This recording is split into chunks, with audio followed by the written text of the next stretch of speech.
Good morning, everybody. It's your girl Miracle Sims, and you're listening to God, Sex, and Love, your daily dose of inspiration and juice. It is August the 25th, 2021, and today the topic is sexual immorality. I am going live a little bit later than usual. I guess I got caught up in this little research, whatever. Um, and whatnot. And yeah, I don't know. Y'all probably thought I forgot, right? Y'all probably was like, oh, she said the 26th, but today is the 25th. So where's she at? Well, I'm here, y'all. I didn't forget about you. Um, Quite the contrary, as they would say. Um, so yeah, as a reminder, tomorrow I'm supposed to be starting this whole little break situation.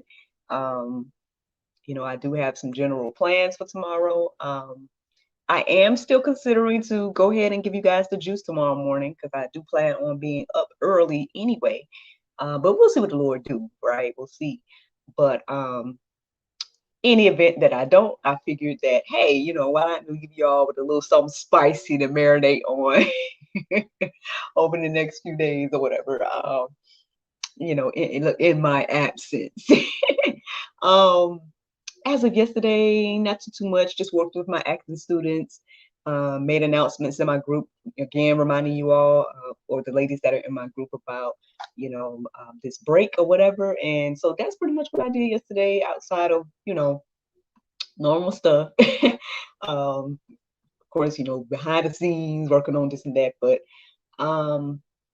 yeah, but let's get into this topic because I know that's what y'all here for. So, yeah, did my prayer meditation and everything like that, y'all. I was thinking about a lot of different things, but eventually this came into my mind. I think as I was looking up something else, one of the verses that mentioned sexual immorality came into my mind, and I was like, "Oh Lord, interesting. Let's see what's going on with that." And so then that's when I started to look up these verses and these definitions and all this stuff, and here we are. So let's get into it, y'all. Sexual immorality. When I looked up the definition of sexual immorality, it says the evil ascribed to sexual acts that violate social conventions. So that's what I found in regards to a definition. I did split the words up and just looked up sexual and then also looked up immoral. I guess I'll share those really quickly. So sexual says relating to the instincts, physiological, physiolo Lord, can you read this morning? Physiological processes and activities connected with physical attraction or intimate physical contact between individuals. And then the second definition says relating to the two sexes or to gender. Then immoral says not conforming to accepted standards of morality. I mean, already that's a lot, right? That is a lot already by itself, just the definitions. Again, you might want to go and take a look at those yourself if you want. I find it very, very interesting, again, that second definition for sexual, acknowledging the two sexes. I guess we need to write down all these definitions while we can, y'all, before they get changed. But anywho, yeah, like, okay. Well, let's just see what the Bible got to say. Let's see what the Bible got to say before I start my commentary. So the first verse I came across this morning was Hebrews 13:4. It says, let marriage be held in honor among all, and let the marriage bed be undefiled, for God will judge the sexually immoral and adulterous. So many things there. Okay, so first, my first question that I had that came across my mind after reading that verse is, the first part there, it says, let marriage be held in honor. Let's stop right there. Come on. Is marriage held in honor? Y'all tell me.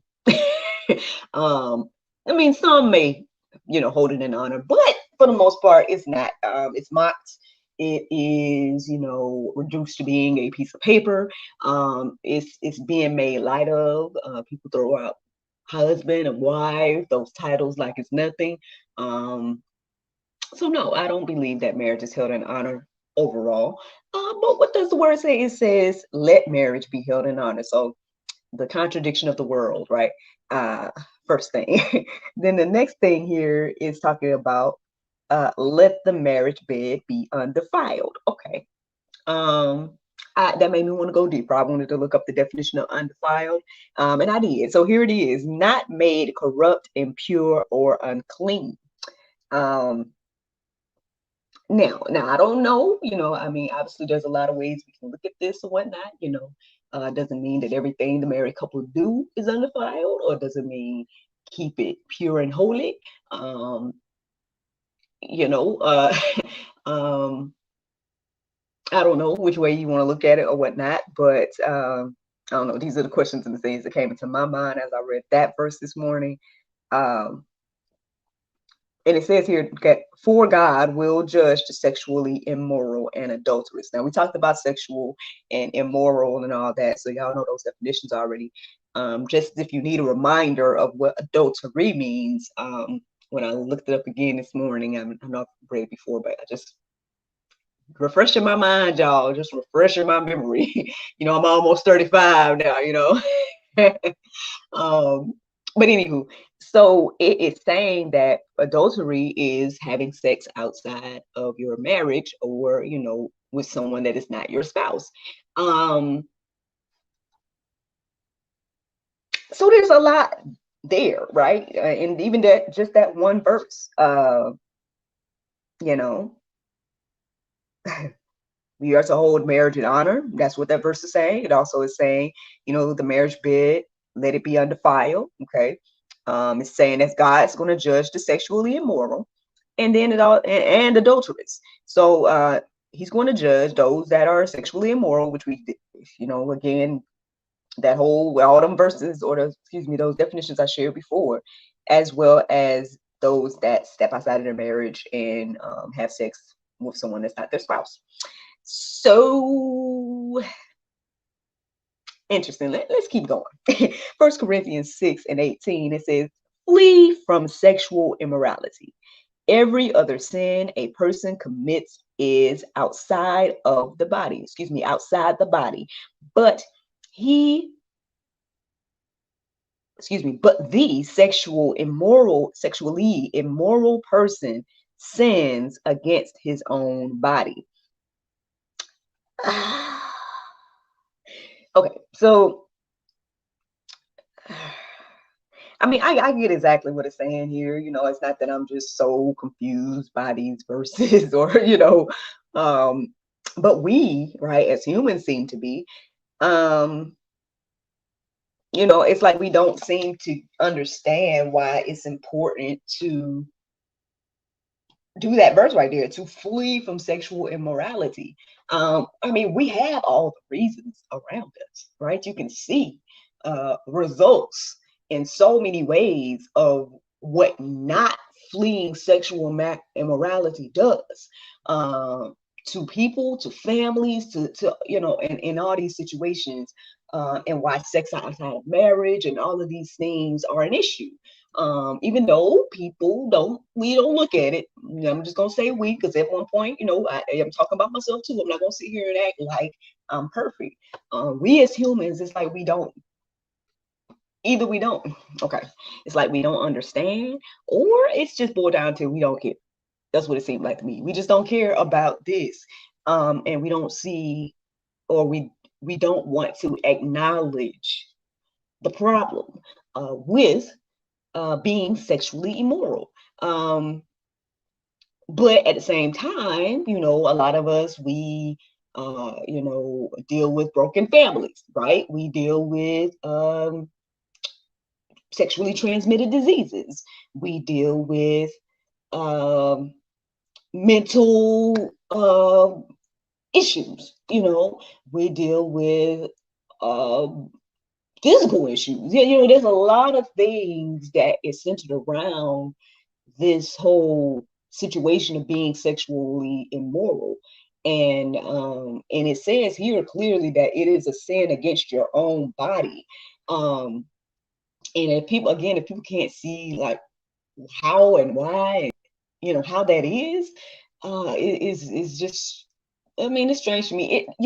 Again, I feel like we know, right, and we see, but it boils down to the fact that you don't care about it. That's what I think. Or you're suppressing the truth that you know within. And again, I'm not gonna sit here and act like I was perfect all my life. I'm not. I'm not perfect now, right? I'm a human just like everybody else. But when it comes to what this says here, I mean, I think that's my issue with those that try to take issue with the word as if it's saying something that we all don't. It's like we can all see again around us the results of living sexually immoral lives. You've seen it all around. Yet we want to sit here and act or pretend as if there's no issue with it. And I think that again, that's where maybe my passion comes from, because it's so many things. Like it deals with, it's in so many areas. I just listed several a second ago that are constant issues in human life. And if you want to see change in those areas, if you want to see more families, if you want to see, that are staying together, if you want to see, more healthy people, if you want to see people that are not dealing with, mental and emotional trauma and all these different things, then maybe we should take a little bit more control over ourselves and these impulses or whatever the case is. Because the more that, right, we as humans, just humans overall, everybody, not sitting here talking about one group over another, all humans, if we start to take control of ourselves in this aspect, then again, maybe we'll see some changes. And now, obviously, now it goes deeper than sex. I'm not saying here, but we're talking about sexual immorality today. Okay, so that's why I'm talking about this in particular. I know there's a lot of other issues going on in life too, but today we're talking about sexual immorality. Okay, so anyway, let me keep going here. So I was debating about just putting this for y'all to read, but I'm just gonna go ahead and read it anyway. It's Galatians 5:19 through 21. It says, "Now the works of the flesh are evident: sexual immorality, impurity, sensuality, idolatry, sorcery, enmity, strife, jealousy, fits of anger, rivalries, dissensions, divisions, envy, drunkenness, orgies, and things like these. I warn you, as I warned you before, that those who do such things will not inherit the kingdom of God." There are some things I still want to define. Like I want to define enmity. I meant to, but I forgot in my process of doing all this morning. And that's one that I'm not necessarily, I mean, I don't use that word on a daily basis. So I want to like, refresh my mind on what that means. The rest of them, I think we got a good idea of what those words mean. Obviously some stand out more than others, like orgies. I think everybody, adult people, most of us know what that means, and whatnot. And I mean, it says here clearly that people, right, those who do such things will not inherit the kingdom of God. I think the other thing that stood out to me about this verse right here is that first part. Now the works of the flesh are evident. I mean, it is pretty clear, like different things that are the works of the flesh, honestly. I mentioned this verse the other day, which is interesting that I came across it again today. But yeah, I mean, it's just one of those things. We can sit here again and sit here and think about how all of those things are issues. And where the problem comes in. When it comes to this, at the end of the day, if nothing else that you remember about this, whether again, that whole list or not, remembering that, hey, the works of the flesh are evident. You got a lot of examples of the works of the flesh, and it says pretty much to wrap the whole situation up again. That basically we've been warned several times about this, but it's reiterating to us that those who do such things will not inherit the kingdom of God. And so, I mean, I guess for me, it's like the question is, what is important to you? Is inheriting the kingdom of God something that is important to you? Then you might not want to be caught up in those type of things. Or whatever. If it's not, then I guess, I guess you just partake of those things and then you just live the life that comes with it and, receive the death that comes with it, because there's some form of death. I mean, I feel like, now this is just me. This is just me and my thoughts. Okay. When it says the wages of sin is death, I do believe that, the death can be the spiritual or death, perhaps it's like the depth of who you are meant to be, who you are, what you're supposed to do for God. Those things die when we're caught up in those type of sins or whatnot, or sin in general, just sin. Even though we're focused on sexual sin right now, but sins in general, when we're not doing the will of God and operating in sin and all those things, then yes, who we are spiritually dies. So that's one way. There's physical death as well. I mean, we don't have to sit here and talk about all the abortions that take place and whatnot. How much life that has been taken before it's even had the chance to breathe their first breath or even anything. So how much life has been taken. So that's a form of death. And then again, a lot of people deal with mental issues and all these things too. So suicides and whatnot, is also an issue. That's a form of death. And then again, sometimes people get vengeful, right? People get caught up in whatever, especially when it comes to, let's talk about sexual immorality. If your husband's cheating, if your wife's cheating or something like that, those crimes of passion and whatnot, we hear about it all the time. You might kill your spouse, you might kill the person they're dealing with. All of these type of things go on.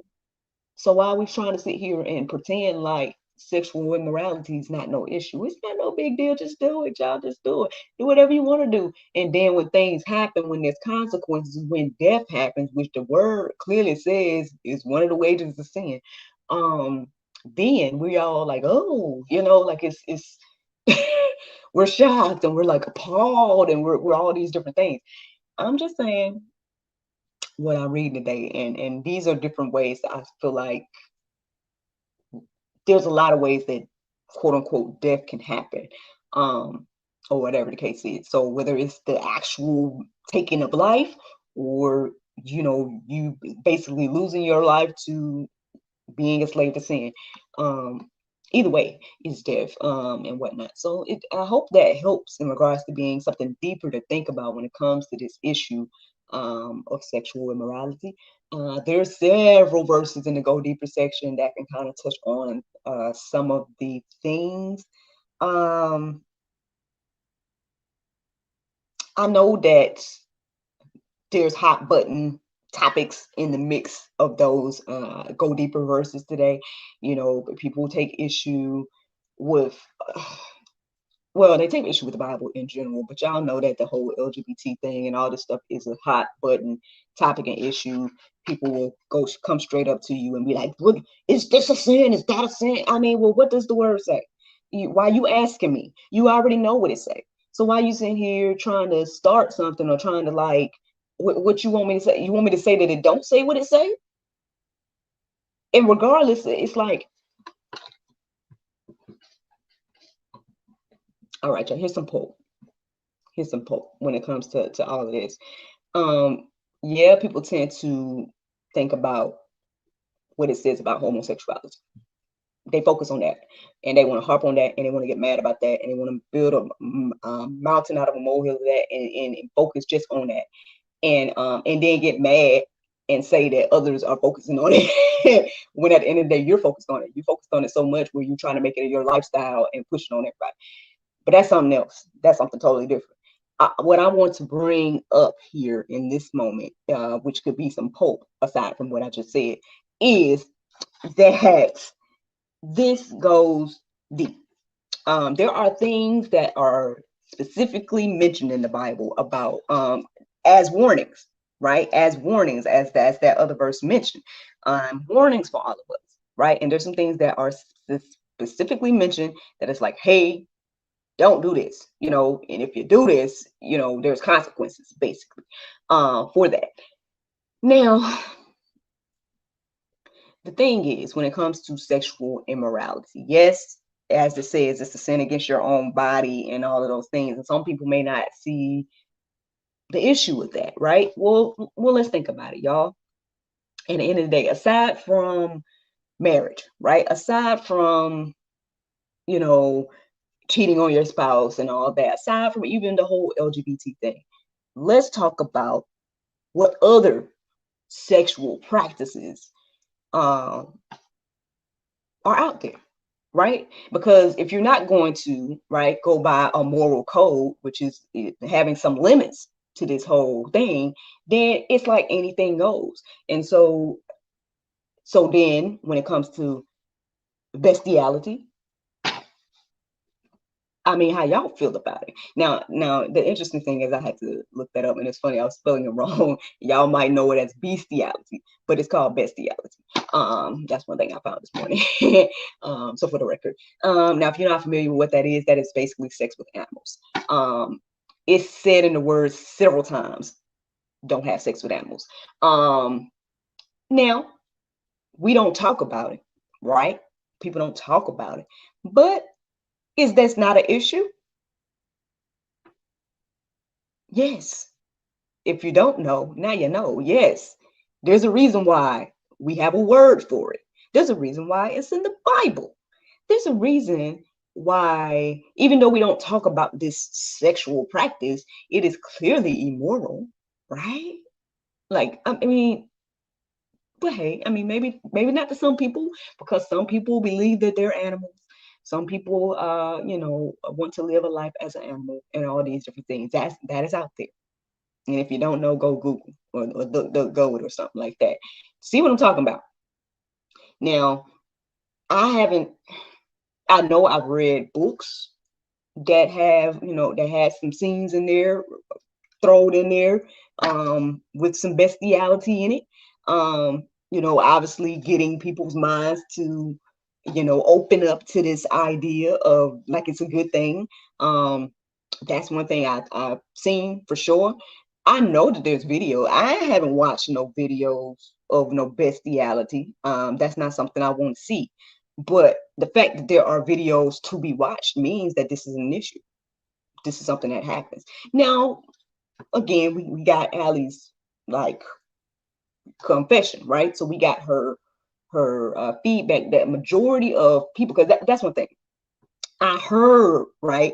Back in the day, probably when I was young, I heard about women that slept with horses and whatnot. And I'm like, what woman would want to do that? Like, what woman would be cool with doing that? But when we heard the confession from Allie and the everything that's going on behind the scenes, perhaps these women are being forced to do that. So I will give them that. The ones that are actually, involved in such videos and whatnot, like perhaps they are being forced to do this. So with that being said, and no judgment, I'm just letting y'all know that this stuff is out here. You know what I'm saying?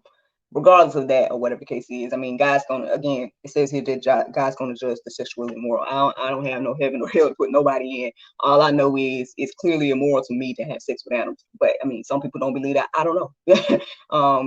And then whether there's videos or not, like, I mean, I've seen reports come out recently about a doctor, I want to say a veterinarian was caught up with having, sex with animals. I heard about a man and a fish recently. Like, I'm just telling you what's out here. So where are we gonna draw the line? Because you don't want to draw the line at what the Bible say. So there's no line. And then do I have to mention pedophilia again? Now the interesting thing about that, now if you don't know what that means, is sex with children. Okay. Now I don't necessarily see anything in the word that mentions pedophilia in particular. However,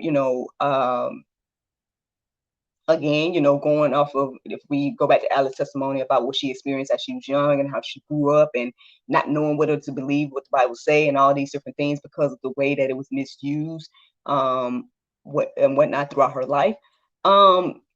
to me, that's a clear example of one that verse that says, "Do not suffer the little children of coming unto me," and all these different things.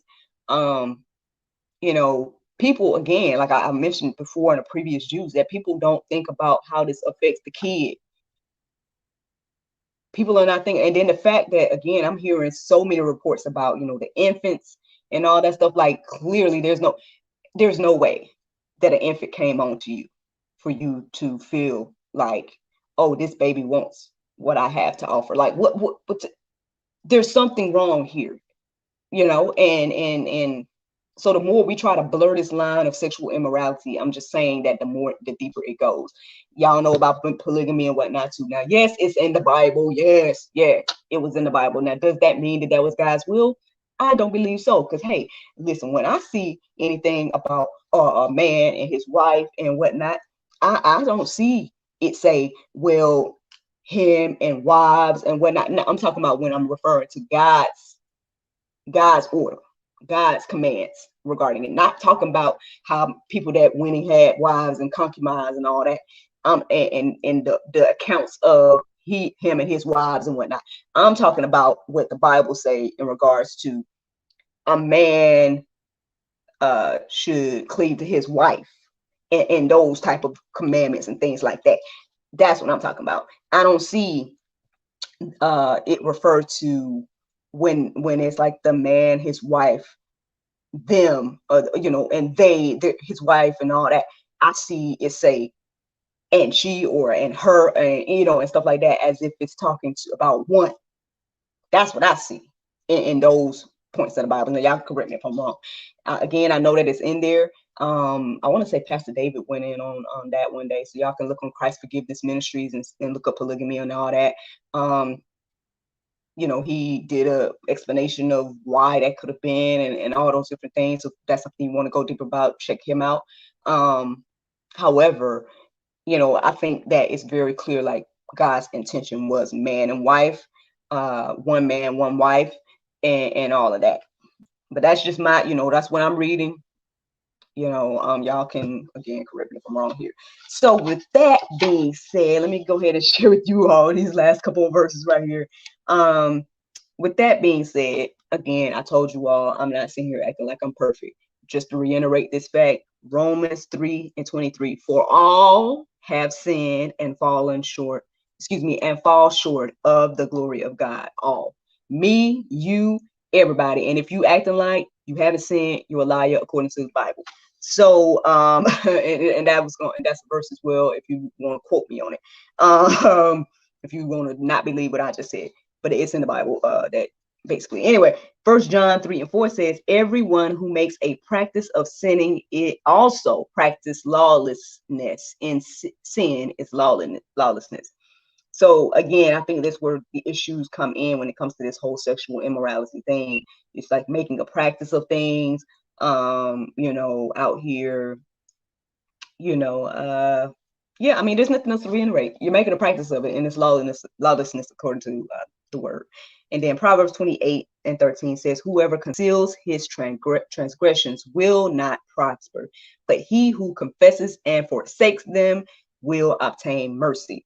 So, I mean, again, all have sinned and fallen short, right? So what do we need to do? You need to confess your sin and forsake them, right? And forsake what? Forsake your sin, right? You can't be practicing lawlessness, making it a lifestyle, making it a life choice, repeatedly doing the sin. You have to confess your sin and forsake your sin, and that's how you're going to obtain mercy and all things like that. Again, I know that the subject is deep. I'm just giving y'all something to marinate on over the next few days. Again, if I don't go live tomorrow, then y'all got something real good to marinate on over the next few days until I get back. I hope y'all enjoyed this whole little chat about sexual immorality. Again, y'all can go deeper with all of these different verses and whatnot. It's in the go deeper section. But hey, whether you like it or not, that's the juice. The Bible verse of today is 2 Corinthians 4:16. It says, for which cause we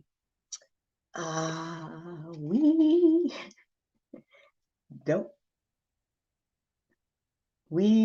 oh man, both. It looks like I wrote bold. That is not, I don't know. Not but though our outward man perish, yet the inward man is renewed day by day. Which cause we, yeah, I don't know what I wrote, y'all. So my apologies for that. I keep messing up on the Bible verse of the day. I need to just slow down, but I almost forgot it. That's what it was. I almost forgot to write down the Bible verse of the day today. And I was like, oh, let me go back and get it. So yeah, for which cause we faint not. That could be faint. But go and look at yourself. 2 Corinthians 4:16. I'm just going to read it again just in case. I'm going to say it's faint, but it might not be. I don't know. For which cause we faint not, but though our outward man perish, yet the inward man is renewed day by day. Friends, I hope you all enjoyed this juice this morning. Thank you so much for listening to God, Sex, and Love.